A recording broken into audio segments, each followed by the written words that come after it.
അത് ഈ വെള്ളം കുടിച്ച് ആ വെളിച്ചും കെട്ടി ആ കിടക്കമ്മേൽ കിടന്നതിൻ്റെ ശേഷമാണ് ഇതിപ്പോൾ എണീച്ച് നടന്നത്. അതിൻ്റെ ആവശ്യങ്ങൾ അത് ചിക്കുന്നത്. അപ്പോൾ അത് അഹമ്മദില്ല അള്ളാഹുവിനോട് സ്തുതി പറഞ്ഞാലും മതിയാവില്ല. അത്രയും ഭയങ്കരമായ ബുദ്ധിമുട്ടില്ലായിരുന്നു.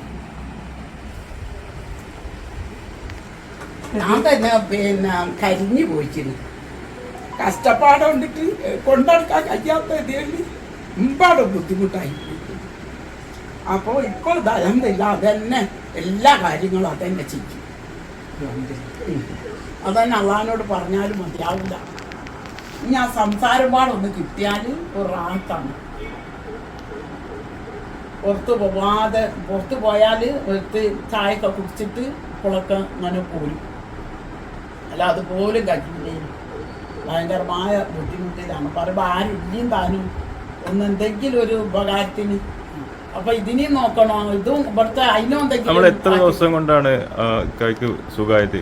പിന്നെ ആ കിടക്ക കൊണ്ടുവന്ന് ഇതൊക്കെ കൊടുത്തതിന്റെ ശേഷം ഒരു മാസം ആകുമ്പത്തിനെ തന്നെ, അത് ഒരു മാസം ആയിട്ടില്ല, അതിന്റെ മുന്നേ തന്നെ ഇത് എണീച്ച് ഒന്നിങ്ങനെ എണീച്ചിരുന്ന് രസം ചായയൊക്കെ വാങ്ങി കുടിക്കാനും ഒക്കെ ആയി.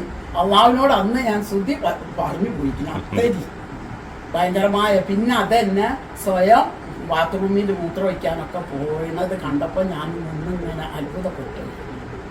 അത്രയും നല്ല രീതിയിൽ തന്നെ ആ കിടക്ക വാങ്ങിയത് ഉപകാരമായി എന്ന് ഞാൻ ഇന്ന് എല്ലാവരോടും ഞാൻ പറയലാണ്. ആ കിടക്ക കാരണം തന്നെ ഇതിങ്ങനെ ആയത്. അത്രയും ബുദ്ധിമുട്ടായത് ഒരു കൊല്ലം ഒന്നല്ല അപ്പോ ആയത്. അത്രയും ആയിപ്പോയി. ഗൾഫിൽ ഇത് സ്റ്റോക്ക് വന്നു പോയത്. ആ സ്റ്റോക്കിലാണ് ഭയങ്കര അവിടുത്തെ ആസ്പത്രിയിൽ കിടന്നു. അവിടെ നിന്നൊക്കെ ഡോക്ടർ പറഞ്ഞത് നിങ്ങൾ നാട്ടിലേക്ക് പോയിക്കോളി, നാട്ടിൽ നിന്നും അത് ശരിയാവുള്ളൂ എന്ന് പറഞ്ഞിട്ടാണ് നമ്മൾ നാട്ടിൽ നിന്ന് ഇങ്ങോട്ടൊക്കെ പോകുന്നത്. ഇതിന് പണി അവിടെയും